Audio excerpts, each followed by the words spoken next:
ओम नमो भगवते वासुदेवाय।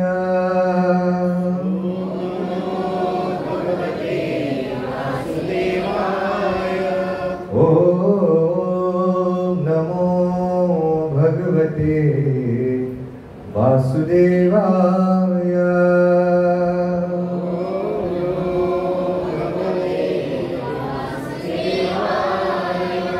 ओम नमो भगवते वासुदेवाय।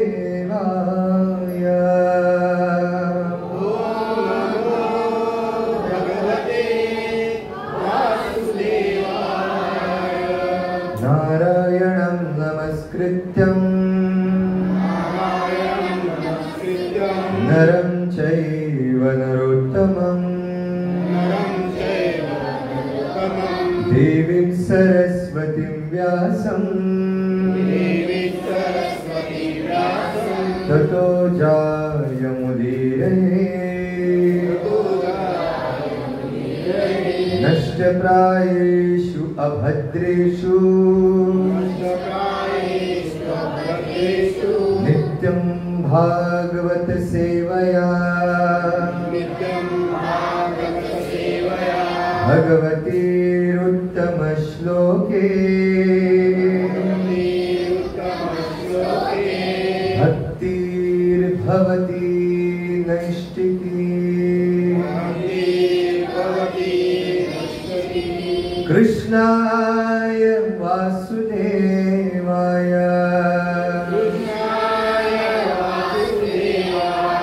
देवकी नंदनाय च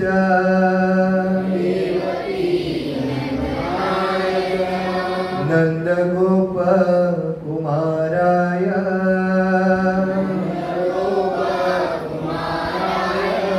गोविंदाय नमो नमः।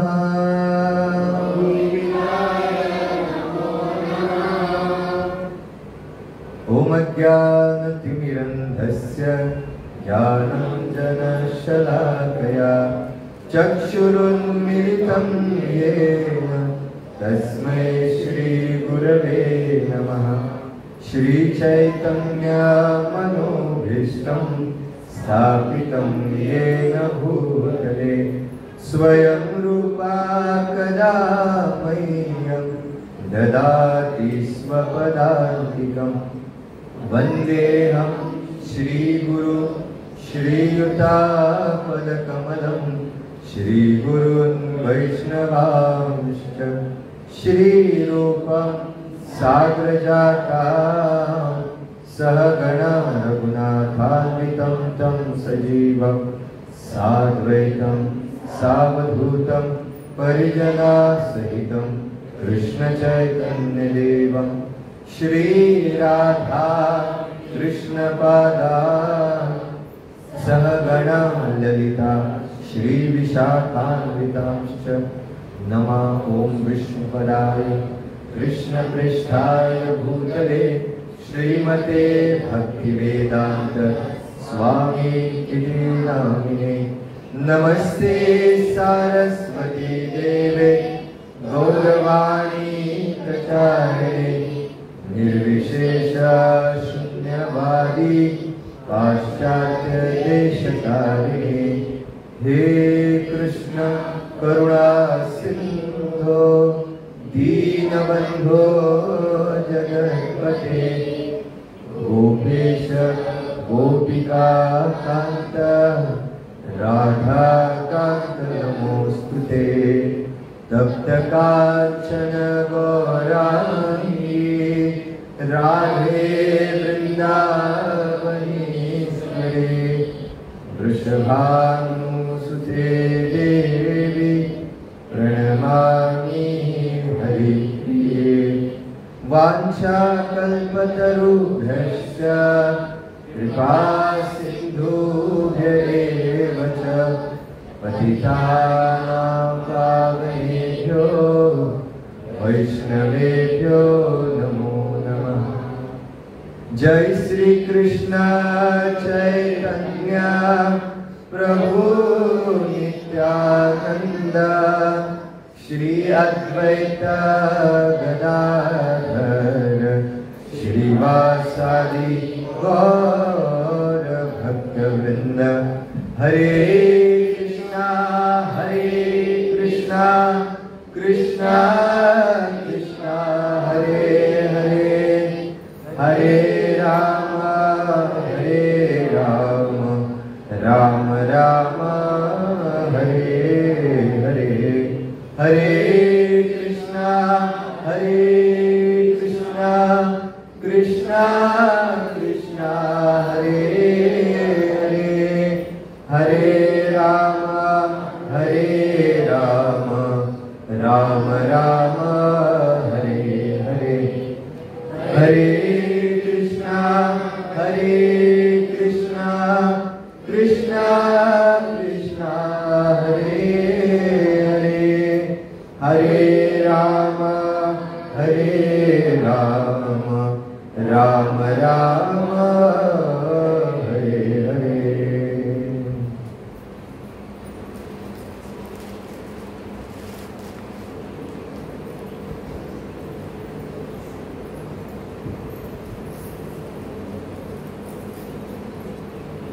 हरे कृष्णा।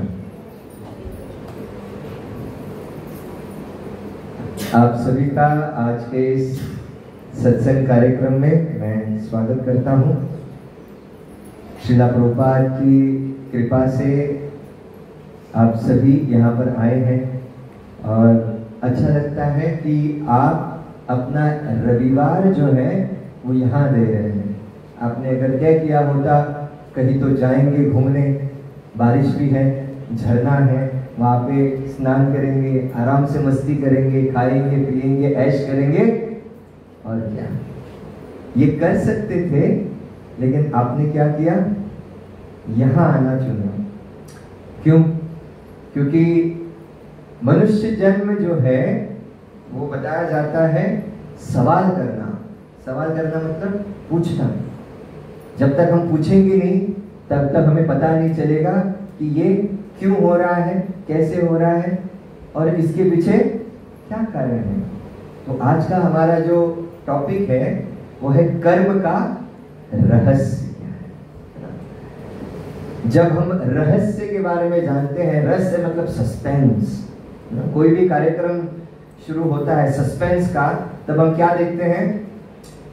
एक सस्पेंस वाली म्यूजिक होती है, अंधेरा होता है, धीरे धीरे धीरे धीरे कोई तो ऐसा छाया दिखता है, कोई तो आएगा और कोई जोर से चिल्लाता है। तो ये सस्पेंस प्रोग्राम में चलता है। रियल लाइफ में सस्पेंस अलग होता है, पता नहीं चलता आगे क्या होने वाला है। हमारी लाइफ ऐसी है। तो कितने लोग यहाँ पे जो बैठे हैं वीडियो गेम खेले हैं, मोबाइल पर गेम खेलते हैं? कितने लोग हैं? या खेल चुके हैं या खेलते हैं? कितने लोग हैं? क्या बात। जब भी हम गेम खेलते हैं, गेम में ना एक अलग अलग प्रकार की स्टेजेस रहते हैं, लेवल 1, लेवल 2, लेवल 3 जैसे।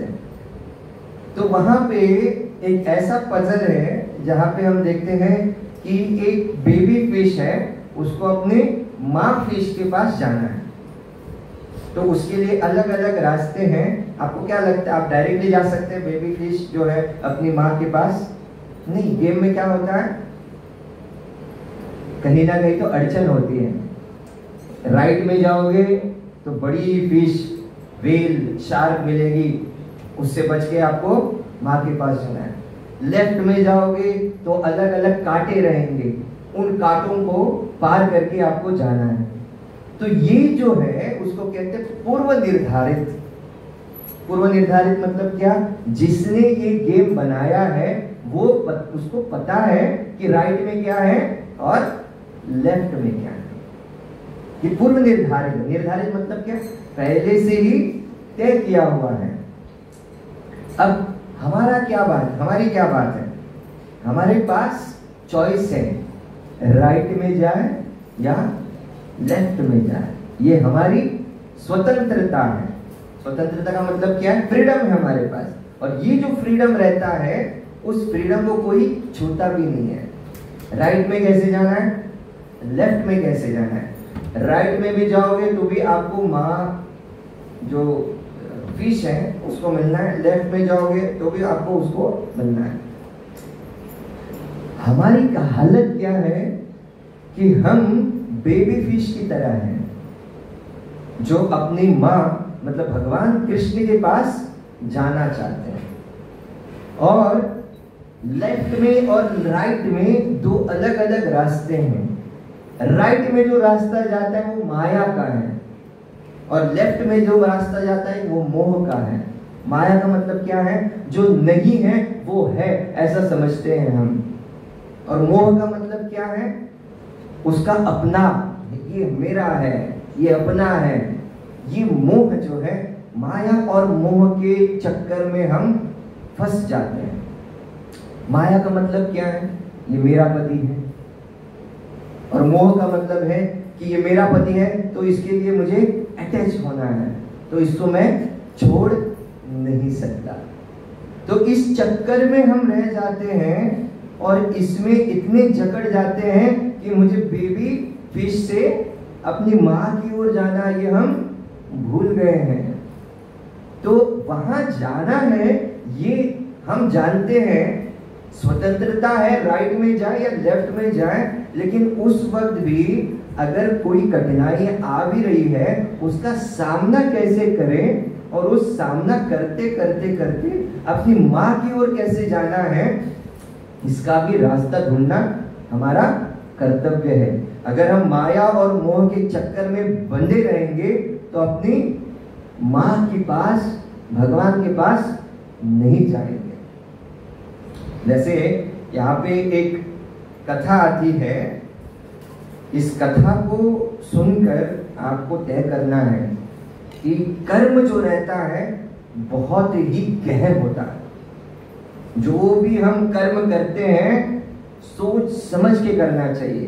क्योंकि जैसे अगर आप कहीं मॉल में जाते हैं, कहीं शॉप में जाते हैं, वहां पे सीसीटीवी कैमरा लगा हुआ रहता है, और वो काम करना वो भी जरूरी है।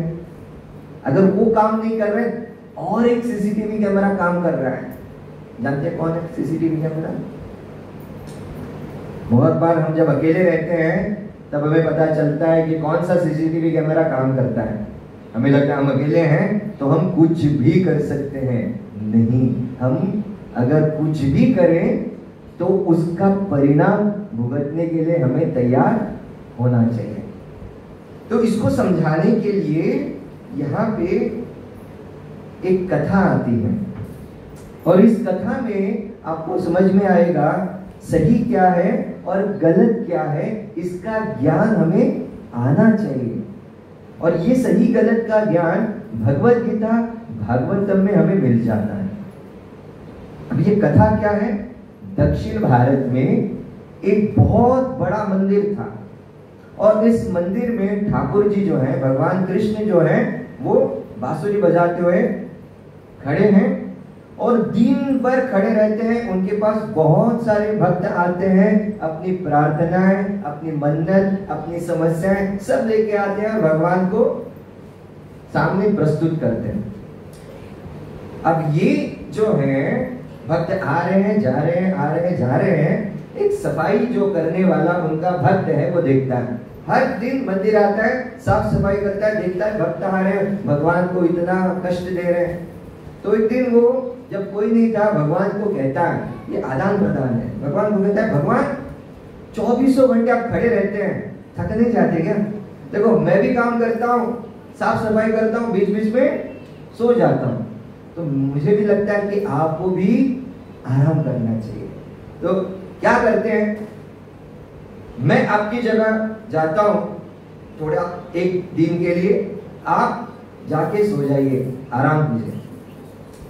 भगवान भक्त के प्रेमी हैं तो ठीक है, आ जाओ, लेकिन एक कंडीशन है, किसी बात के लिए भी कंडीशन होती है, शर्त है। कहने लगे जैसे मैं खड़ा हूं वैसे ही खड़ा रहना है, बांसुरी लेके ऐसे करके, कुछ नहीं करना है। जो भी आएगा उसकी प्रार्थना को आपको खाली सुनना है, आपको कोई डिसीजन नहीं लेना है। अरे बस इतना ही है ना, ठीक है, एक दिन के लिए भगवान बनना है, और ये एक दिन का भगवान बन गया, डुप्लीकेट डुप्लीकेट भगवान बन गया अभी। तो जैसे ही निर्धारित किया गया, ये बांसुरी पकड़ के खड़े हैं, वहां पे एक अमीर व्यक्ति आता है, भगवान के सामने नतमस्तक होता है, 2000 की नोट निकाल के भगवान की हुंडी में डाल देता है। और इतने में होता क्या है कि वो पर्स से भरा हुआ उसका जो पैसों का जो गुत्था है, वो पर्स वहीं पर भूल जाता है, हुंडी पर चला जाता है। कुछ देर बाद एक गरीब आता है, भगवान के सामने प्रार्थना करने लगता है, भगवान बहुत दिन हुए कुछ नहीं खाया, आंखें बंद की, प्रार्थना करने लगा, मेरे परिवार की रक्षा करना, मेरी रक्षा करना, कुछ खाने को देना। आंखें खोली तो ये बंडल पैसों का दिख गया, पैसे उठाए, देखा, अरे भगवान की कृपा है, उसको उठाया, चला गया। कुछ देर बाद और एक नाविक आता है, नाविक मतलब जो नाव चलाने वाला है ना, बहुत सारे लोग जहाजों में काम करते हैं। वो आया, भगवान के सामने नतमस्तक होकर कहने लगा, भगवान आज से मैं समुद्र में जा रहा हूं, अपने कार्य का प्रारंभ कर रहा हूं, मैं प्रार्थना करता हूं कि मेरा ये शुभ कार्य अच्छे से हो। तो ये हो रहा है, ये हो रहा है, हो रहा है। अब होता क्या है, जो व्यक्ति पहला आया था, कौन था? अमीर व्यक्ति। बीच बीच में सवाल करूंगा मैं, आप कहां पे हो? पहला व्यक्ति कौन था? दूसरा, तीसरा, नाव चलाना है, क्या बात तो ये अमीर व्यक्ति को याद आया, अरे मेरा पर्स कहां गया, मुझे लगता है मैं कहीं तो भूल गया। तो लास्ट सीन कहाँ था, ऐसे याद करते हैं, कहाँ है? हाँ, मंदिर गया था मैं, मंदिर में पैसा दिया, हुंडी में डाला था, वहीं पर मैंने छोड़ रखा है। तो पहले क्या करता है, वो पुलिस के पास चला जाता है, पुलिस को कंप्लेंट करता है मेरी पर्स खो गई है, तो आप मेरे साथ आइए। उसको ढूंढते ढूंढते ढूंढते ढूंढते कहाँ आ गए? मंदिर आ गए। मंदिर आकर देखा, वहां पे नाविक हाथ जोड़ के खड़ा हुआ है। उसने देखा कोई नहीं है, यही है साहब, किसने पैसे चुराए हैं? मैं अभी आया हूं, मैं अभी भगवान से प्रार्थना कर रहा हूं कि मैं समुद्र में कुछ भी नहीं सुनना है, इसी ने पैसे चुराए हैं। और ये कौन देख रहा है? डुप्लीकेट भगवान ये जो खड़े हैं वो देख रहे हैं, ये अन्याय हो रहा है, मैं सहन नहीं कर सकता, मैं देख नहीं सकता। बस ये कहां से आवाज लगी? सब देखने लगे, कहां से आवाज कहने लगे, नहीं ये चोर नहीं है, इसने चोरी नहीं की है, वो गरीब था, वो आया, उसने पर्स ली, वो लेके गया। अब पुलिस गई कहां? गरीब के यहाँ, उसको पकड़ के जेल में डाल दिया। अब दिन खत्म हुआ, भगवान आ गए और पूछने लगे, सो कैसा रहा आज का दिन? कितना टेंशन रहता है बाबा तेरा मुझे लगा था ऐसे खड़े रहते हो तुम, ऐसे खड़े रह के कुछ होता नहीं है, बहुत कुछ सोचना पड़ता है, किसके साथ क्या करना है। लेकिन मैंने अच्छा काम किया। क्या अच्छा काम किया? अरे तुमको बोला था तुम्हें कुछ नहीं करना है, किया क्या? नहीं, एक अमीर आया था, उसने एक नाविक के ऊपर क्या किया? इल्जाम लगाया कि तुम चोर हो, लेकिन मैंने देखो उसको बचाया। अरे तू पागल है, कैसे? मेरा अलग प्लान था। तो भगवान कहने लगे मेरा प्लान क्या था? उन्होंने कहा ये जो अमीर व्यक्ति था ना, कभी अपने जेब से पैसा देता नहीं, कभी तो उसके मन में आया मंदिर और उसने वो 2000 की नोट जो है भगवान की हुंडी में डाल दिए। ठीक है, वो एक उसका अच्छा काम हुआ। जानबूझ के मैंने क्या किया था, उसका पर्स वहां पे छोड़ रखा था ताकि वो गरीब व्यक्ति आए और वो लेके अपना पेट भर सके। ये हो रहा है। उसके बाद वो नाविक आया। अब नाविक क्या था?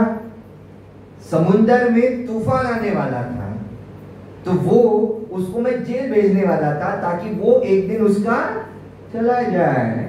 जेल जाएगा, तूफान भी जाएगा और ये छूट जाएगा। तुमने क्या किया? पूरा प्लान ही चौपट कर दिया। अब हुआ क्या है? गरीब उसको पुलिस पकड़ के लेके गई और ये जो समुंदर में गया वो भी फिर से आएगा, इसकी कोई गारंटी नहीं है। इसीलिए भगवान का जो प्लानिंग रहता है वो एक्यूरेट रहता है। हम कितना भी प्रयास करें अपने अनुसार करने का, वो अपने अनुसार होगा नहीं है। इसीलिए कहते हैं ना, वही होता है जो मंजूरे खुदा होता है। जो भगवान ने तय किया है वही अपने जीवन में होगा। इसलिए बहुत जरूरी रहता है कि भगवान के उस मामले में हम दखलंदाजी न करें तो ही अच्छा है। इसीलिए यहाँ पे बताया जाता है कि अगर हमें कार्य करना है तो कैसा कार्य करना है, सही और गलत, इसका जब हमें ज्ञान होगा, और ये ज्ञान कहाँ मिलेगा? हमें भगवत गीता से मिलेगा, भागवतम से मिलेगा। और जब भगवत गीता भागवतम हम पढ़ेंगे, सही क्या है गलत क्या है, इसका ज्ञान जब हमें मिलेगा तब हम योग्य दिशा में जाएंगे। अब सवाल आता है कि ये कर्म होता क्या है? देखा वहां पे क्या क्या कर्म हुआ, किसको कैसे कैसे भुगतना पड़ा, है ना? एक गलती व्यक्ति की जो अपने आप को डुप्लीकेट भगवान कहता था, उसकी वजह से किसको क्या क्या भुगतना पड़ा। अब कितने प्रकार के कर्म होते हैं? भगवद गीता में भगवान कहते हैं कि 3 प्रकार के कार्य होते हैं। एक है सुकर्म, दूसरा है विकर्म और तीसरा है अकर्म। पहला क्या बोला? सुकर्म, दूसरा विकर्म और तीसरा अकर्म। सुकर्म का मतलब क्या है? अच्छा कार्य करो, सबका अच्छा करो, सबको पैसा दो, उसकी मदद करो। दूसरा है विकर्म। विकर्म का मतलब क्या है? बुरा काम करो और उसका परिणाम भुगत दो। और यहाँ पे तीसरा है अकर्म। अकर्म का मतलब क्या है? न वो अच्छा कार्य है न वो बुरा कार्य है। ऐसा कार्य करके आप भगवान के पास, भगवान के धाम में चले जा सकते हैं। अच्छा, अब यहाँ पे सुकर्म जो है और विकर्म जो है, इसके बारे में थोड़ा स्पष्टीकरण मैं देना चाहता हूँ। विकर्म जो होता है वो क्रेडिट कार्ड की तरह होता है। कितने लोगों के पास क्रेडिट कार्ड है? यस। क्रेडिट कार्ड में आपको पहले से ही सुविधा होती है कि आप पहले पैसा खर्चा करो और बाद में उसको ऐसा भरो। विकर्म भी वैसा ही है, मतलब पहला आप इंजॉय करो, सिंपल एक्टिविटीज करो, बाद में आपको आप चाहे या ना चाहो उसको भरना ही पड़ेगा। बैंक वाले आपको ऐसे ही छोड़ देंगे क्या? क्रेडिट कार्ड का जो आपने पैसा खर्च किया है आपको ऐसे ही छोड़ देंगे, चलो बेटा माफ किया? नहीं, आपको जो भी पैसा आपने खर्चा किया है उसका परिणाम आपको भुगतना ही पड़ेगा। वो है आपका विकर्म। सुकर्म का मतलब डेबिट कार्ड। सबके पास है, पैसा है तो भी वो काम करेगा, पैसा नहीं है तो। अब ये सुकर्म क्या है? आपके पूर्व संचित कर्म, जो भी आपने अच्छा किया है वैसा वैसा आपको मिलता जाएगा। बात समझ में आई? 3 बातें बताई मैंने। पहली बात विकर्म की। विकर्म ये कैसा है?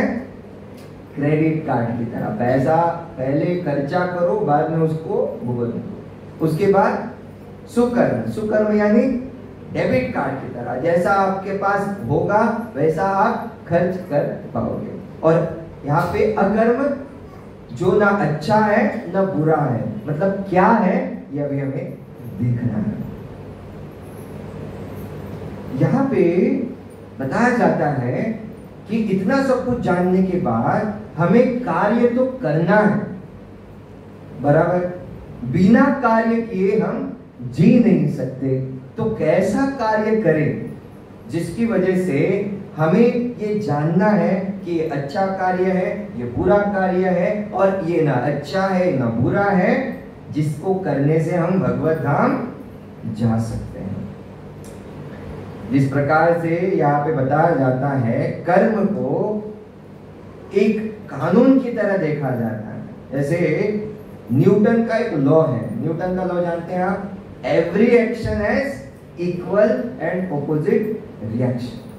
मतलब जो आप करते हो उसका फल आपको, आप चाहे या न चाहे, आपको मिलेगा ही मिलेगा, बराबर।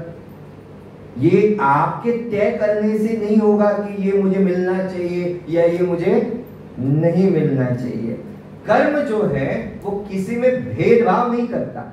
मतलब एक छोटी बच्ची है, उसने अगर अपनी उंगली जो है वो आग में डाल दी, तो आग सोचता है क्या, अरे ये तो बच्ची है, इसको जलाना नहीं चाहिए?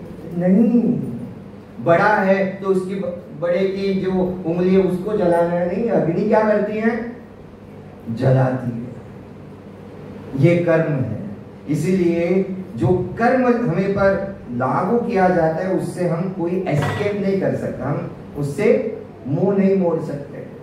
दूसरा एक लॉ आता है गुरुत्वाकर्षण, लॉ ऑफ ग्रेविटी।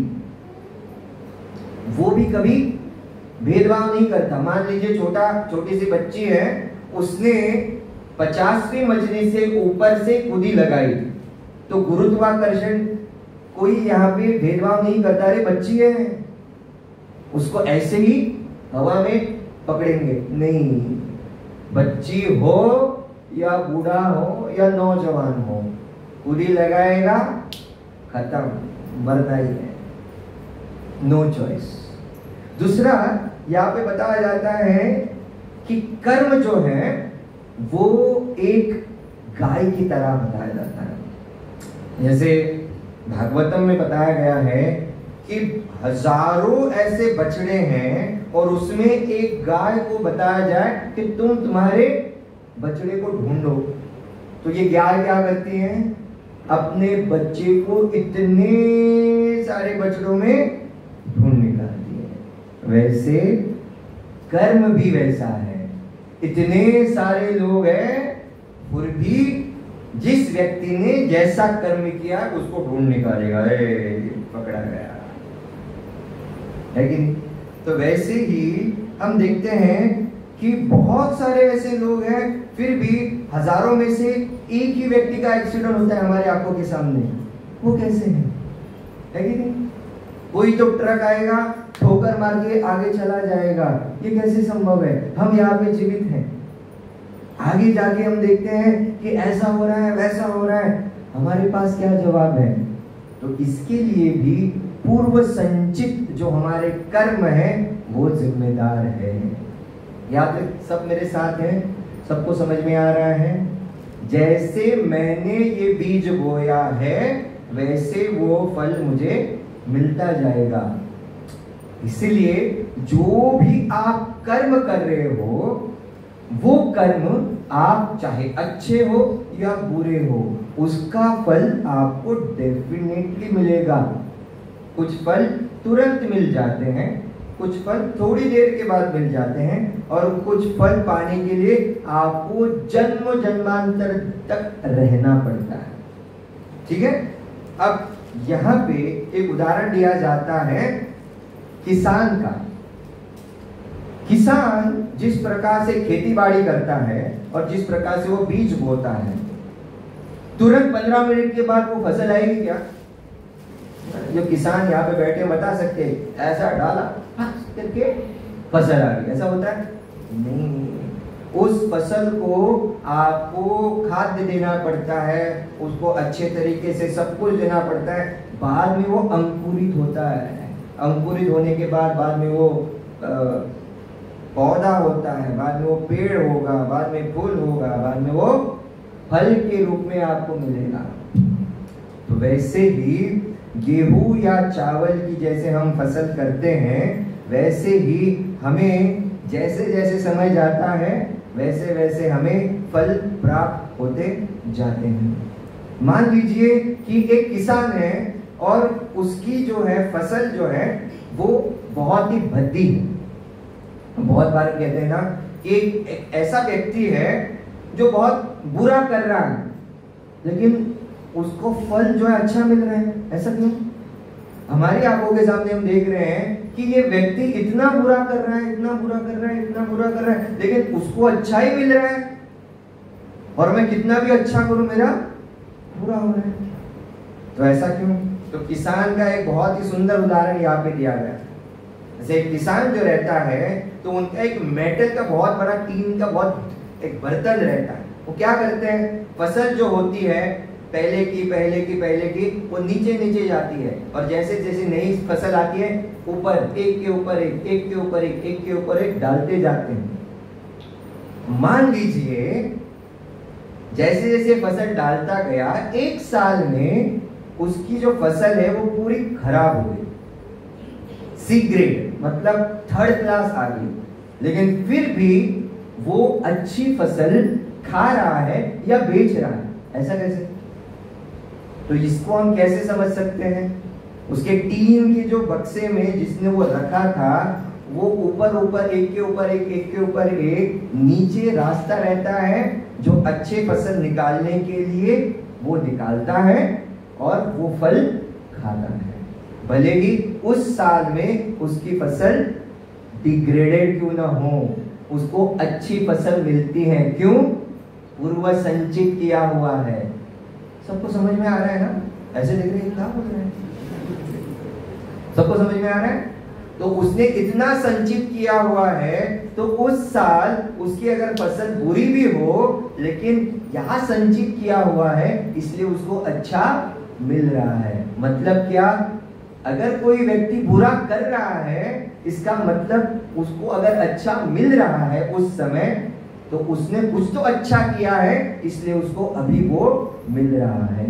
मतलब एट प्रेजेंट अगर आप बुरा कर रहे हो इसका मतलब आप वो बीज बो रहे हो, और उसका फल कब मिलेगा वो ना आपके हाथ में है ना हमारे हाथ में। लेकिन स्वतंत्रता क्या है?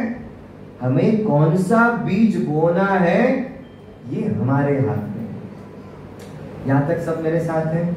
सबको समझ में आ रहा है? आगे बढ़ते हैं। मान लीजिए कुछ फल जो है वो 2-3 दिन के बाद मिलते हैं और कुछ फल जो है बहुत सालों बाद मिलते हैं। कितने लोग आइसक्रीम खाते हैं? आप आइसक्रीम का पानी पीते हो क्या? सब आइसक्रीम खाते हैं। आइसक्रीम खाने के तुरंत पश्चात आपको खांसी नहीं होगी, 2 दिन के बाद आपको उसका परिणाम मिलेगा। है ना? आपको लगता है अरे मुझे लगता है मैं बारिश में भीग गया। अरे नहीं, बारिश में नहीं, 2 दिन पहले आइसक्रीम खाई थी। मान लीजिए आप डॉक्टर के पास गए, डॉक्टर को कहने लगे डॉक्टर पेट में गड़बड़ है, बहुत दर्द हो रहा है। तो डॉक्टर कहता है रात को क्या खाया था? और वहां पर आप झगड़ने लगे, डॉक्टर मैं अभी की बात कर रहा हूं, मेरे पेट में अभी दर्द हो रहा है और आप कल रात की बात कर रहे हो। No, there is a connection. जो आपने रात को खाया था उसकी वजह से सुबह आपका गड़बड़ स्टार्ट हुआ।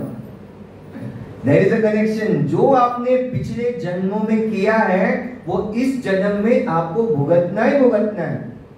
You can not escape. अभी यहाँ पे बताया जाता है कि लोग कहते हैं कि हम खाली हाथ आए थे और खाली हाथ चले जाएंगे।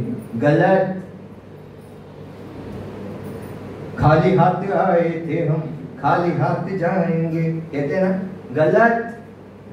हम खाली हाथ नहीं आए हैं, हम आते हुए कैसे आ जाते हैं? हम अपने पूर्व संचित जितने भी अच्छे बुरे कर्म को अपने कंधे पर धोकर आए हैं।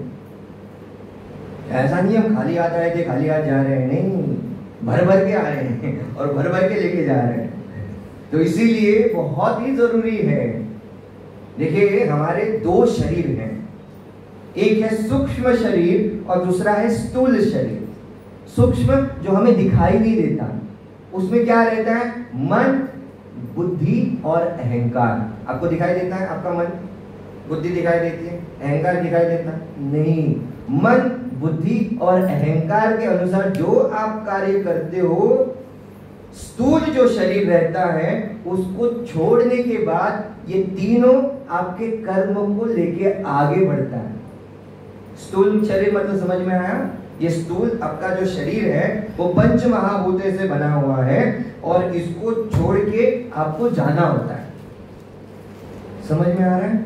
आपको इस शरीर को छोड़ के जाना होता है और ये जब शरीर को छोड़ के जब आप जा रहे होते हो, जाते जाते आपके साथ ये तीनों जो है अपने साथ किए हुए पूर्व संचित कर्म को लेके अगले शरीर में, वो भी पता नहीं कौन सा मिलेगा, लेके जाते हैं और उसका परिणाम आपको भुगतना पड़ता है। तो हमारे दो शरीर आपको समझ में आए, स्थूल शरीर और सूक्ष्म शरीर। सूक्ष्म शरीर में क्या रहता है? मन, बुद्धि और अहंकार। और स्थूल शरीर जो हमारा पंच महाभूतों से बना हुआ है। यहाँ तक सबको समझ में आ रहा है? आ रहा है? आगे जाएं, आगे बढ़े। ओके, अब देखिए, हम तो ऐसे कुछ कार्य कर रहे हैं लेकिन हमारा फल अच्छा नहीं आ रहा है। हम अच्छे कार्य कर रहे हैं लेकिन अच्छा फल नहीं आ रहा है। उदाहरण यहाँ पे दिया गया है विद्यार्थी का, एक स्टूडेंट का। बहुत पढ़ाई करता है, वो देर रात तक पढ़ाई करता है और सुबह जब परीक्षा हॉल में होता है, प्रश्न को देखकर ब्लैंक। मैंने कितना परिश्रम किया लेकिन पेपर सामने देखकर ब्लैंक। मतलब मैंने इतनी मेहनत की लेकिन मेरा परिणाम क्या हुआ? 0। और कुछ ऐसे भी विद्यार्थी रहते हैं जो क्लास में अप टू डेट नहीं रहते, घूम फिर कर आते हैं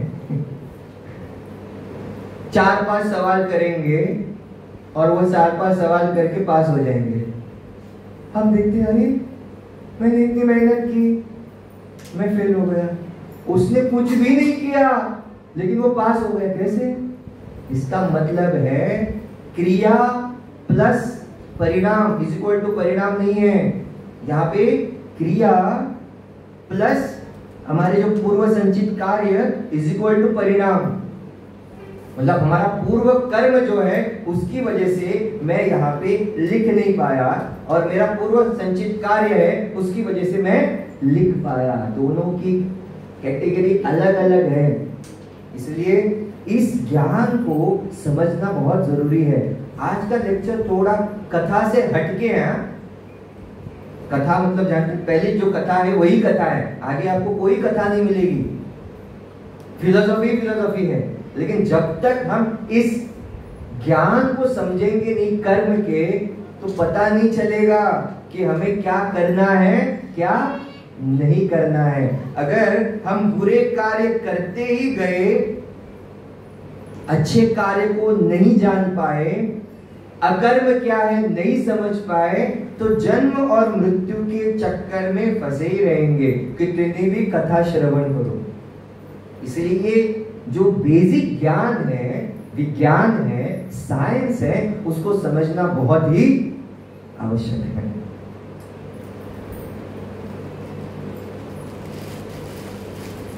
आगे बताया जाता है, अच्छा बुरा कर्म समझ आया।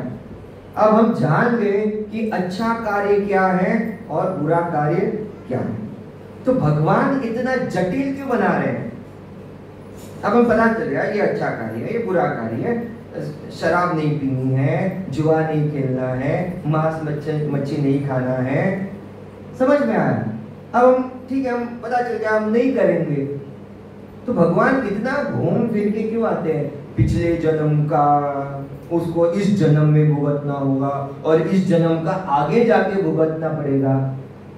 भगवान सिंपल करो ना, क्या पिछले जन्म का आगे जन्म का जो है इस जन्म में खत्म, अकाउंट क्लोज होना चाहिए ना, लेकिन ऐसा नहीं होता। हम बहुत कुछ सोचते हैं, पिछले जन्म का ऐसा हुआ, ऐसा क्यों घुमा के लेके आ रहे भगवान? ना, सिंपल। जो है इसी जन्म में बुरा कर्म इसी जन्म में खत्म करो, अच्छा कर्म इसी जन्म में खत्म करो, डायरेक्ट भगवत नाम, कम ऑन, डन। ऐसा नहीं है। इसीलिए यहाँ पे एक महाभारत का दृष्टांत दिया गया। महाभारत में धृतराष्ट्र जो है वो भगवान कृष्ण से पूछते हैं कि मेरे जीते जी भगवान मेरे 100 के 100 पुत्र मारे गए, मैं जिंदा हूं। एक्चुअली एक पुत्र को पिता को अग्नि देनी चाहिए, लेकिन मुझे अपने पुत्रों को अग्नि देनी पड़ रही है। मेरे जीते जी ऐसा क्यों हुआ? मेरे जीवन में ऐसा, मेरे जन्म में, मेरे पूर्व संचित कर्म में ऐसा क्या था जिसकी वजह से मेरे पुत्र मेरे जीते जी मर गए? तो भगवान ने उसके पूर्व जन्म की सारी कुंडली निकाली। देख बेटा, तू बोल रहा है ना, अब देख क्या बोला उसको। देख, 50 जन्मों से पहले तू एक शिकारी था। तूने क्या किया? तुम शिकार के लिए गए, तुमको एक अच्छा सा पंछी दिखा, तुमने बाण छोड़ा, तीर जैसे छोड़ दिया, उसको पंछी को लगा नहीं, वो उड़ गया। तुम्हें गुस्सा है, अरे मैंने बाण छोड़ा, उसको लगा कैसे नहीं? इसलिए तुम उस पेड़ पर चढ़े, वहां पर तुमने घोंसले में 100 उसके जो बच्चे थे वो देखे, गुस्से में आया और उसको नीचे पटक के मार दिया। 50 जन्म पहले का कर्म किसका? धृतराष्ट्र का। अब होता क्या है, चूंकि तुम शिकारी हो, तुमने अच्छे कर्म इतने किए नहीं है, तो तुम्हें पुत्र प्राप्ति तो होगी नहीं। पुत्र प्राप्ति के लिए या पुत्री की प्राप्ति के लिए आपको अच्छे कर्म करने पड़ते हैं, तब जाके पुत्र या पुत्री की प्राप्ति होती है। अब होता क्या है, 50 जन्म तक तुमने तपस्या की, तुम्हें बच्चे मिले, हाँ मिलते गए। अब जैसे ही तुम इस जन्म में आए, पूरा संचित कर्म मिला और तुम्हें इतनी तपस्या करने की वजह से 100 पुत्र प्राप्त हुए, शूरवीर, और तुम्हारी आंखों के सामने जीते जी वो मार दिए गए। इमेजिन करो, 50 जन्म के पीछे उसने जो कर्म किया, पुण्य करने के बाद पुत्र मिले, वो भी उसके जीते जी मार दिए गए। उसको कहते हैं कर्म। इतना पावरफुल होता है, इतना स्ट्रॉन्ग होता है, समझ भी नहीं आ रहे हो क्या रहा है। पुत्र प्राप्त करने के लिए क्या करना पड़ा? पुण्य कमाना पड़ा, और पुण्य कमाने के बाद उसके बच्चों को उसके ही आंखों के सामने जीते जी मार दिया। ये होता है कर्म। अब उसके आगे बताया जा सकता है कि हमने तो अच्छा कर्म किया है ना, हमने तो अच्छा कर्म किया है, लेकिन हम देखते हैं कुछ ऐसे बच्चे हैं जो 2 महीने के इसमें मर गए। उसका क्या गलत, उसने क्या गलत किया था? उसको मरना नहीं चाहिए था। या फिर कोई एक अच्छा इंसान है, उसके साथ अच्छा नहीं, ऐसा नहीं होना चाहिए, तो मर गया, ऐसा क्यों? तो जैसे मान लीजिए टेस्ट मैच जो होता है, एक टीम पहले से ही खेलती है 2 दिन तक, 350 कमा लिया, रन स्कोर कर लिया, और तीसरे दिन मैं जाके देखता हूं, अरे दूसरी जो ओपोनेंट टीम है वो 0 पर क्यों है? अरे तुम्हें मालूम भी नहीं है, उससे पहले 2 दिन पहले ये टीम खेल चुकी है और इनको 350 रन है। तुमने तीसरे दिन से इनिंग ज्वाइन की है देखने के लिए, तुम्हारी गलती है। तुम्हें मालूम होना चाहिए 350 रन उसने किए हैं, तो आपको वो 0 से स्टार्ट करके 350 कमाने हैं। तुम ये नहीं कह सकते अरे ऐसे कैसे, अरे तुम्हें मालूम नहीं, तुम पागल हो, तुम्हें मालूम होना चाहिए। तो ये आपके जो पूर्व संचित जो कर्म रहते हैं वो इस प्रकार से रहते हैं, और भगवान का जो कर्म है वो चुन चुन के एक्यूरेट है। वहां पे भगवान कभी ऊपर नीचे कम ज्यादा नहीं करते। आपने जैसा किया है वैसा ही मिलेगा। समझ में आया? जैसे आपने किया है वैसा ही मिलेगा। आप कर्म को रिश्वत दे नहीं सकते, थोड़ा देना छूट जाऊंगा। जैसे कस्टम ऑफिसर के पास लोग कहते हैं ना, साइड सोडनो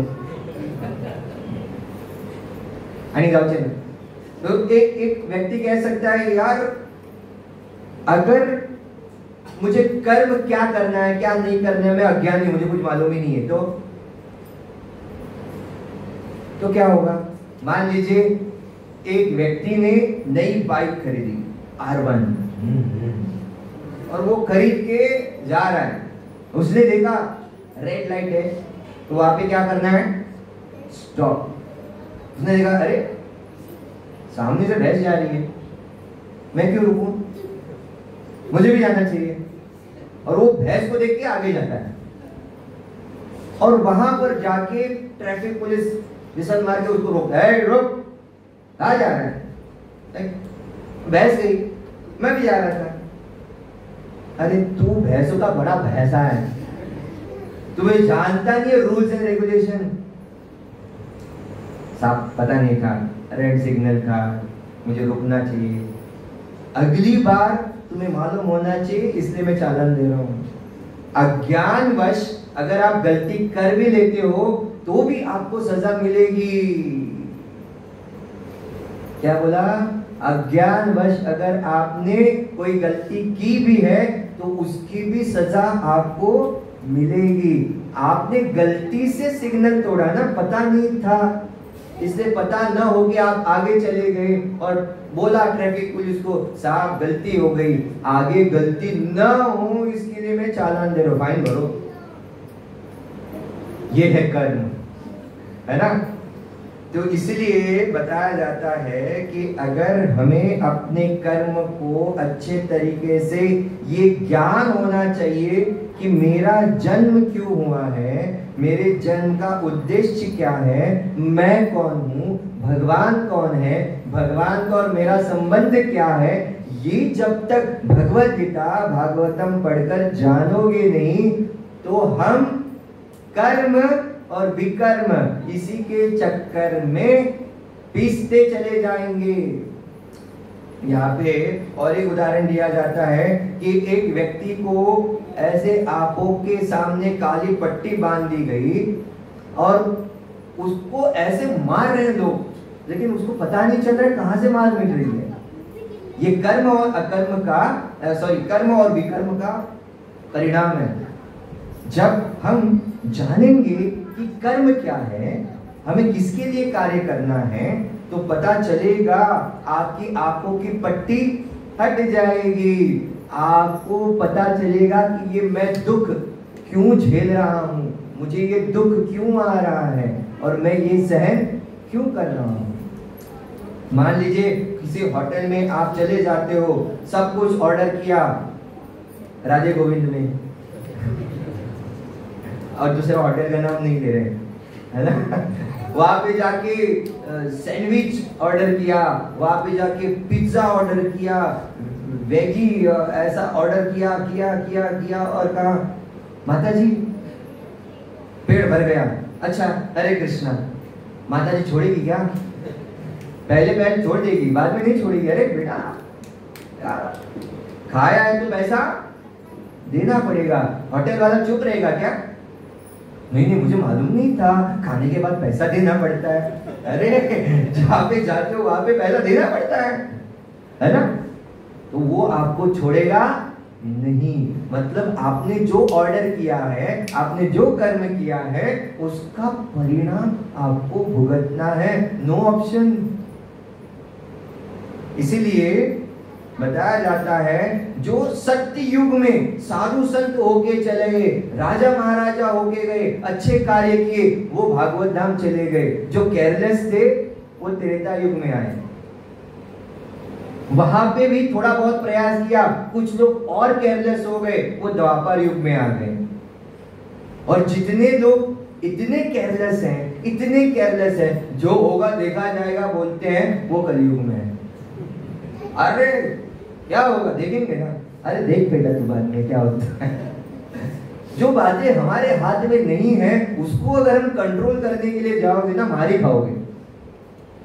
ये पंखा जो घूम रहा है, किसी का है मजाल चलते चलते पंखे को ऐसे हाथ में पकड़ो और उसको पकड़ ला रहे, कंट्रोलर हूं मैं।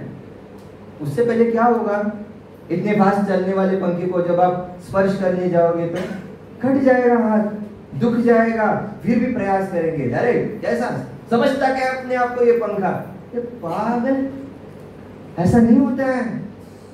इसीलिए इस कर्म के सिद्धांत को हमें जानना है, समझना है। अब कुछ ऐसे लोग होते हैं जो जेल में प्रवेश करते हैं। जेल में कितने लोग गए हैं यहाँ पे बैठे हुए?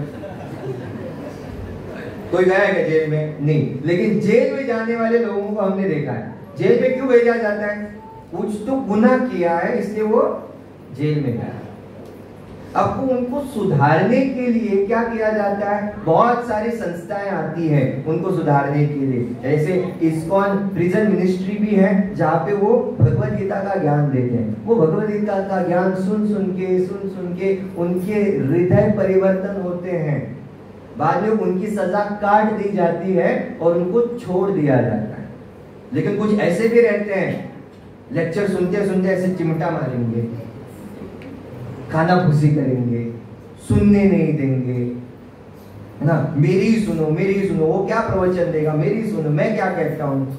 ऐसे लोगों को काल कोठरी में डाल देते हैं। और ऐसे काल कोठरी में डालने के बाद पहले तो वो किसी को मारता था, अब किसी को मारने भी नहीं मिल रहा है, अकेला है।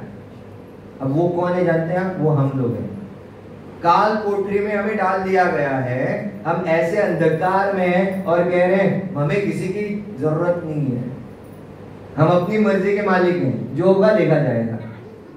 ये बहुत खतरनाक है। इसीलिए यहाँ पे हम देखते हैं हाल ही में जो कर्म का सिद्धांत हम देखते हैं अहमदाबाद के प्लेन क्रैश में। कितने लोग जानते हैं ये? गुजरात में जिस प्रकार से ये प्लेन क्रैश हुआ, अब बोलेंगे इतने सारे लोग कैसे मारे गए?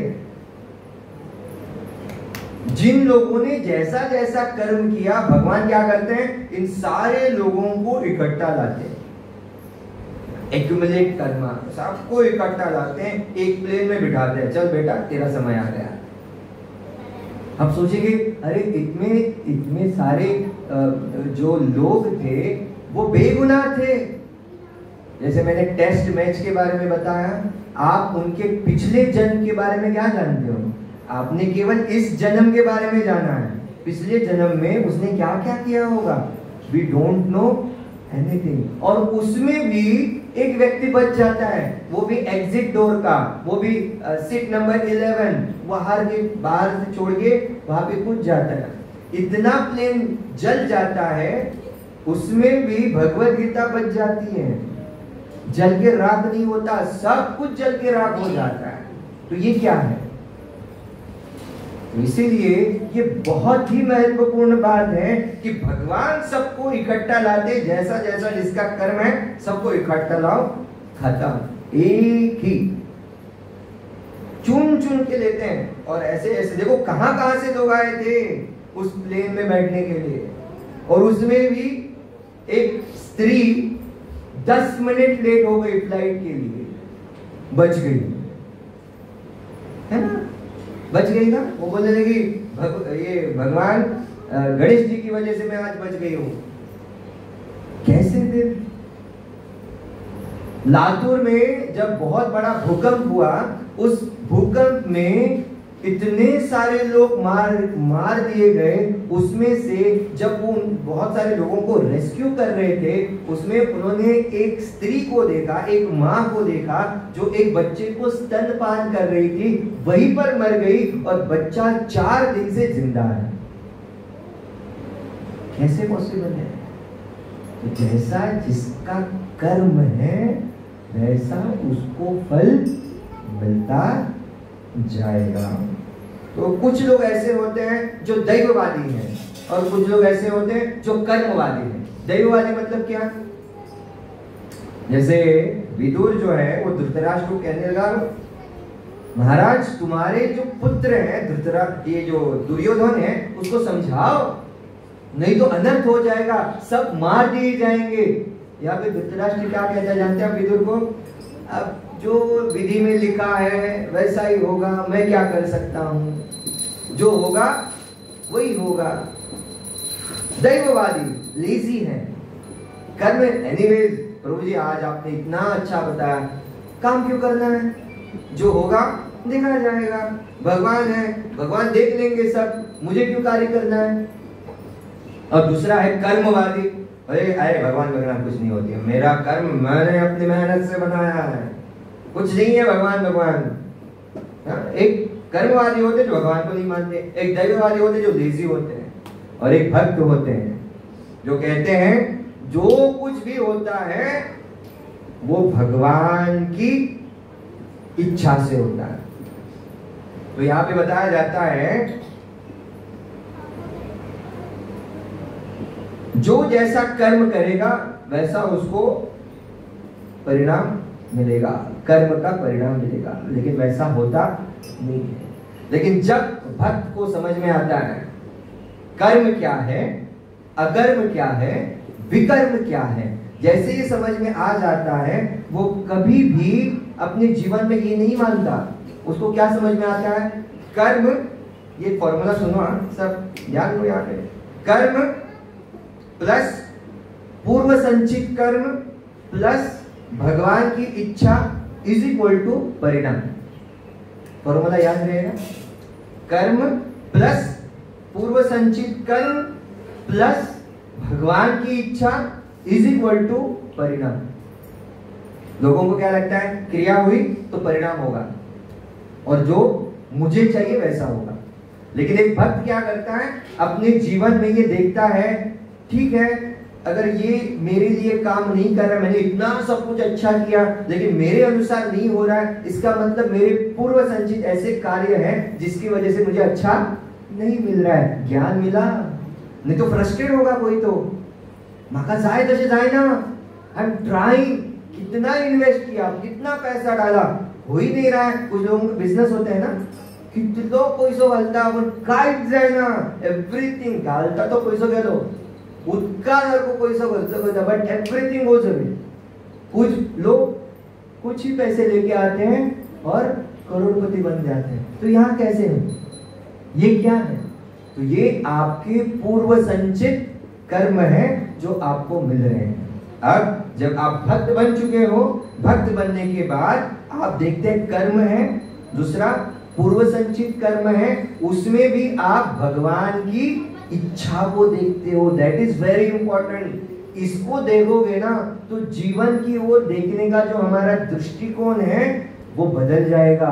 You will become more positive, आप बहुत सकारात्मक होगे।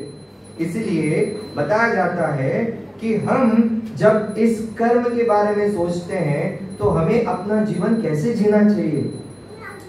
इसीलिए यहाँ पे एक उदाहरण दिया जाता है कि हम ऐसी अवस्था में हैं काल कोठरी में, उस काल कोठरी में से हमें बचाएगा कौन?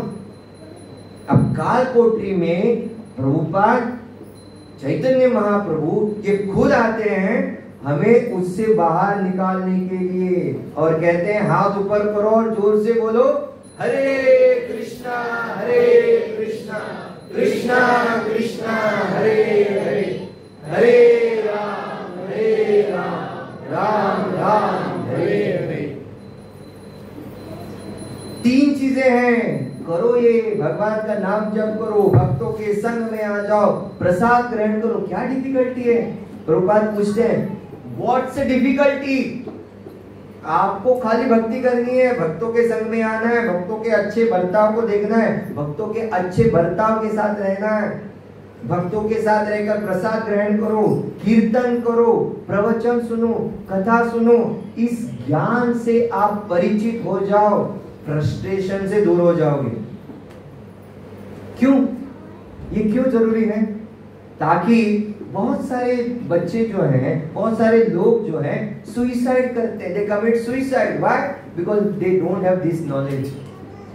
ये ज्ञान नहीं होता है, उसको लगता है अभी सब खत्म, मैंने इतना कार्य किया, ये अच्छा नहीं मेरे पास पेश आता है, इसने मुझे छोड़ दिया। अरे जब भगवत गीता भागवतम का ज्ञान नहीं लोगे, पढ़ोगे नहीं, समझोगे नहीं, सुसाइड ही करोगे। It is only because we are in association of devotees. Devotees हमें क्या करते हैं, पुश करते हैं, प्रभु तुम कर सकते हो। और किसी भी अवस्था में एक भक्त दूसरे भक्त को कहता है don't worry, I am there for you, कुछ भी हो मैं तुम्हारे साथ हूं, भगवान तुम्हारे साथ हैं, भगवान आपकी रक्षा करेंगे, हार मत मान लेना। जब हमें ऐसा पॉजिटिव मिलता है, कोई भी थॉट आएगा ना सुसाइड का, आकर चला भी जाएगा, बट कोई तो होप है, कोई तो है आशा देने वाला जिसके लिए मैं जिंदा रह सकूं। फ्रस्ट्रेशन नहीं आएगा, आपका विजुअल जो है बहुत ब्रॉड हो जाएगा देखने का इस दुनिया को। इसलिए बताया जाता है कि अगर मैं भक्ति कर रहा हूं, भक्तों के संग में हूं, तभी जाकर मुझे अकर्म क्या है, विकर्म क्या है, सुकर्म क्या है समझ में आएगा। ये बार बार मैं ये तीनों बातों बार बार कह रहा हूं, क्यों? क्योंकि जब इस ज्ञान को हम अपने जीवन में आचरण में लाएंगे, तब भक्ति करने में मजा आएगा, तब भक्तों के संग में आने का मजा आएगा। इसीलिए सभी से अनुरोध है, इस कर्म के रहस्य को जानिए। मैं अच्छा करता हूं तो मुझे अच्छा ही मिलेगा, ऐसा नहीं है। आपके अनुसार आपको फल नहीं मिलेगा। भगवान ने जो पूर्व निर्धारित किया है, पूर्व संचित जैसा आपने कर्म किया है, वैसे ही आपको मिलता जाएगा। अगर नहीं मिल रहा है, इसका मतलब भगवान का कुछ अलग प्लानिंग है। इस संसार में दो ही प्लानिंग है, एक आपका और एक भगवान का। अगर आपकी तरह, आपके मन की तरह कोई अच्छी बात होती है, आप खुश होते हैं? कितने लोग खुश होते हैं या रोने लगते हैं? अरे किधर बड़े डाले, नोबडी सेज। अच्छा होता है तो आप क्या करते हो, खुश हो जाते हो। और आपके मन की तरह जब बात नहीं होती है, तब वो समझ लेना चाहिए that is plan of Krishna. भगवान को चाहिए वैसे होगा, जो भगवान चाहते हैं वैसे मैं करूंगा। इसलिए भगवत गीता में अर्जुन कहता है कि भगवान जैसा आप कहोगे वैसे मैं करूंगा, और युद्ध करने के लिए वो सज्ज होते हैं। इसलिए कर्म का ये जो सिद्धांत है, जब हम समझ जाएंगे बहुत बारीकी से, तो हमें जीवन जीने का, जीवन की ओर देखने का सकारात्मक दृष्टिकोण, पॉजिटिवनेस जो है मिल जाएगा। और इसके लिए बहुत जरूरी है अपने इर्द गिर्द अपने आप को पॉजिटिव लोगों के संग में, संपर्क में रखो। That is the best solution. और पॉजिटिविटी जो है वो आपको यहां इस मंदिर में भक्तों के संग में मिलेगी। बाहर एनीवेज लोग आपके टांग खींचने के लिए रुके ही हैं। भले ही आपके मटेरियलिस्टिक लोग रहेंगे आपको बढ़ावा आगे भेजने के लिए, लेकिन वो कृष्ण के पास नहीं लेके जाएंगे आपको। एक भक्त ही जो है वो आपको भगवान की ओर बढ़ने के लिए कौन सा कर्म करना चाहिए ये बताएगा, जिसमें आप किसी भी कर्म बंधन में अटके नहीं रहोगे, उससे बाहर जाओगे। और उससे बाहर जाने के लिए कलेक्शन करना है। जन्माष्टमी आ रही है, तो जन्माष्टमी के लिए, भगवान की खुशी के लिए, प्रभुपाद की खुशी के लिए, आपको अपने कर्म बंधन से बाहर निकलने के लिए आज से एकादशी के इस पावन अवसर पर हम शुरू कर रहे हैं जन्माष्टमी का कलेक्शन, डोनेशन। घर घर जाके हम दरवाजा को दस्तक देते हैं और कहते हैं हरे कृष्णा, हम इस्कॉन मोर्जी से भक्त आए हैं, हमें कुछ चंदा दीजिए। सभी लोग कर्मानुसार देंगे ही ऐसा नहीं है। आपको देख के दरवाजा है ना, दरवाजा बंद करेंगे. आपण तुमका आणि काय काम ना, पैसे काटता सगळीकडे पैसे. लेकिन आपको उनको बताना है ये पैसा अच्छे कार्य के लिए यूज होता है. जब भी आप संडे फीस्ट के लिए आते हो, आपसे किसी भी भक्त ने यहाँ पे पैसा मांगा है क्या? मांगा है पैसा? ए माताजी वही का एक 100 रुपया हंगा 100 रुपया घेऊ पाहिजे आणि वचपाजे एक प्लेट 120 रुपया 20 रुपया डिस्काउंट. कभी किसी ने कहा है आपको? प्रभुपाद ने ये बताया है कि हमें सभी भक्तों को प्रसाद देना है, हमें सभी भक्तों को इकट्ठा करना है और घर घर जाके ये भक्ति का प्रचार प्रसार करना है. अगर एक व्यक्ति ने 1 रुपया भी दिया ना, बस उसके जीवन का धन्य हो गया. इसका मतलब आपको 1 रुपया नहीं देना है. हाँ, प्रभु जी समझे 1 रुपया तुमसे तो आपको 1 रुपया नहीं देना है. आपके पास जितना है उतना सब कुछ भी नहीं देना है. प्रभु जी सगळे दिले देवा, आता आगे करू, ऐसा भी नहीं है. आपको कंट्रोल में रखना है अपने आप को. जितना हो सके the best what I will give to my lord. Best भगवान की सेवा करनी है ना, जो बेस्ट है उसको मैं दूंगा. और क्यों? क्योंकि भगवान बेस्ट है, मैं बेस्ट नहीं हूं. भगवान बेस्ट है, तो भगवान को जो अच्छा है उसको मैं दे दूंगा यार. क्योंकि 1 life if I give to Krishna right now, तो बस प्रभुपाद कहते हैं मैं आपको भगवत धाम ले जाने के लिए आ रहा हूं. We have to give 1 life to Krishna. दूसरों की नहीं, खुद की. हम दूसरों को लेके आते हैं, हरे कृष्णा यो यो यो. नहीं, हमें अपने आप को पहले मदद करनी है. हम अगर डूब रहे हैं दूसरों को क्या बचाएंगे, है ना? खुद को पहले बचाओ और दूसरों को बाद में बचाओ. खुद डूब रहा है, दूसरों को भी हाथ दे रहा है, तू आजा, वो भी डूब जाएगा, तुम भी डूब जाओगे. इसलिए संघ में जब जाते हैं डोनेशन के लिए तो क्या होता है, एक स्फूर्ति आती है, एक जज्बा आता है और एक उद्देश्य अपने दिमाग में रखो, ये मैं क्यों कर रहा हूं. When you know what I am doing, it is a Karma. मैं जो कर रहा हूं वो भगवान के लिए कर रहा हूं और वहां पे कोई पुण्य और पाप नहीं लगेगा. वहां पे केवल भगवान आपके प्रयास से खुश हो जाएंगे. भले ही एक ग्रुप बहुत सारा पैसा लेके आता है और एक ग्रुप खाली 500 रुपया लेके आता है, भगवान 500 रुपये से भी खुश हो जाते हैं. भगवान कितने पैसे लेके आते हैं उससे खुश नहीं होते हैं. भगवान किससे खुश हो जाते हैं? आपने जो एफर्ट्स डाला है उससे वो खुश हो जाते हैं. इसलिए सभी से अनुरोध है कि यहाँ पर जो हम आपको पैम्पलेट देने वाले हैं, कूपन बुक देने वाले हैं, जहां जहां भी हो, सभी को जिनकी भी लक्ष्मी है उनको भगवान के कार्य में लगाएं, भगवान के सेवा में लगाएं. जितना हम भगवान के कार्य में, भगवान की सेवा में लगाएंगे, उतना हम दूसरों के साथ साथ अपना भी उद्धार करने के लिए प्रभुपाद से प्रार्थना कर सकते हैं. तो आज के इस कर्म का जो रहस्य है उस सब से आप अवगत हो गए. कितने प्रकार के कर्म होते हैं? लास्ट कितने प्रकार के कर्म होते हैं? 3 प्रकार के. पहला सुकर्म, मतलब उसकी तुलना किससे की गई है? डेबिट कार्ड से की गई है. जितना पैसा होगा उतना आप खर्च कर पाओगे, जो आपके सुकर्म है.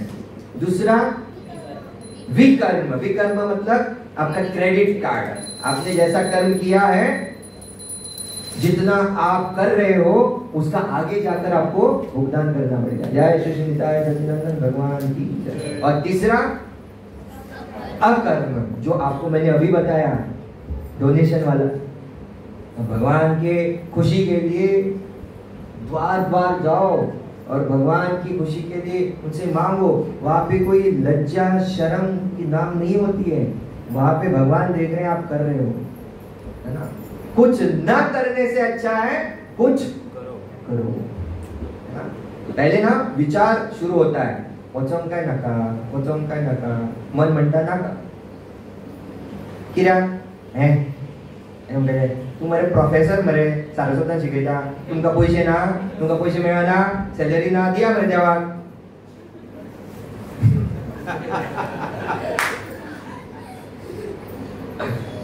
हम देते हैं और ये भी चाहते हैं कि आप भी भगवान को दो, है ना। एक हमारे सार्थक प्रभु है यहाँ पे, सार्थक प्रभु इज द बेस्ट कलेक्शन करता है वो। एक पिछले साल मुझे लगता है मांद्रे में गए थे, एक फॉरेनर थी, एका धड इंग्लिश कळना, धड कितें कळना, आणि पैसे मानी मानी and she is saying no money, no money, give something. तिका कळ्ळें आमी कितें घेतल्या शिवाय हांगासर वयचेच ना म्हणून। रावले भितर गेले आनी कॉइन घेवन येयले ना, 10 रुपया मेजून हाडले, टेक एंड गो। तेका सार्थक प्रभू कडेन दिले, सार्थक प्रभू मेजता भायर, प्रभूजी हे 10 ना 9 रुपया 1 रुपया घेवन वचोंक घेवन तेजे कडल्यान ताका म्हणलें दी जाल्यार खूब जाले, ते 1 रुपया खाली मार घालना। सो व्हाटएवर, जैसे जो मिलता है भगवान की खुशी के लिए कीजिएगा, Lord will be more happy. आपके काम के लिए आप जहां पे भी कार्य करते हो उनको अप्रोच कीजिए। पहले डर लगता है, म्हाका कितें म्हणटले काय, तुका सैलरी मेळटा मरे, तू दी मरे, आमका कित्याक मागता। बोलने वाले बहुत हैं और एक बार आप खाली ट्राई करो, मैडम जन्माष्टमी दिता कितले जाय, अरे फर्स्ट अप्रोच खतरनाक असलो, सेकंड अप्रोच बरो असलो, अरे मॅडम तुका जाय तितले हांव तुका घे 3000 दिता, अरे within no time 3000 you are getting it, how you are praying Prabhupada please help me, right. काम पर ऐसे लोग रहेंगे, बाहर भी रहेंगे, कहेंगे आपको।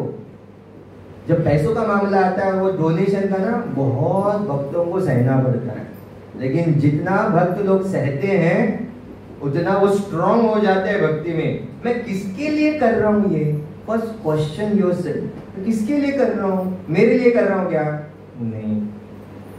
मेरे फैमिली के लिए कर रहा हूँ क्या, नहीं। ये मैं कर रहा हूँ प्रभुपाद के लिए, ये मैं कर रहा हूँ भगवान कृष्ण के लिए। और जब ये एक बार अपने मन में मैंने ठान लिया, डन। चाहे आपको पैसा मिले ना मिले, लेकिन आपने अपना 100% एफर्ट्स डाला है।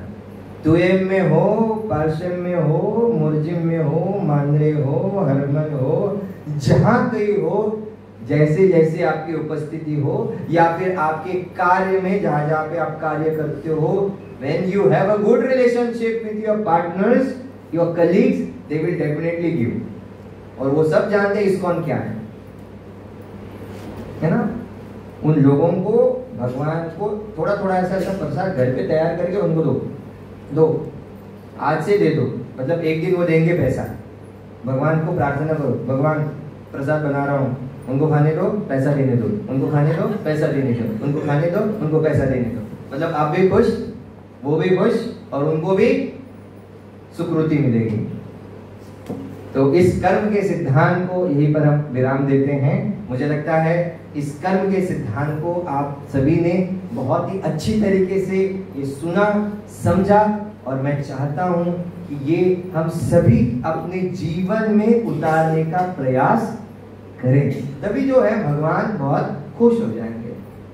ठीक है, आपने इतनी देर से मुझे सहा, झेला, इसकी वजह से मैं आप सभी का मनपूर्वक धन्यवाद ज्ञापन करता हूँ।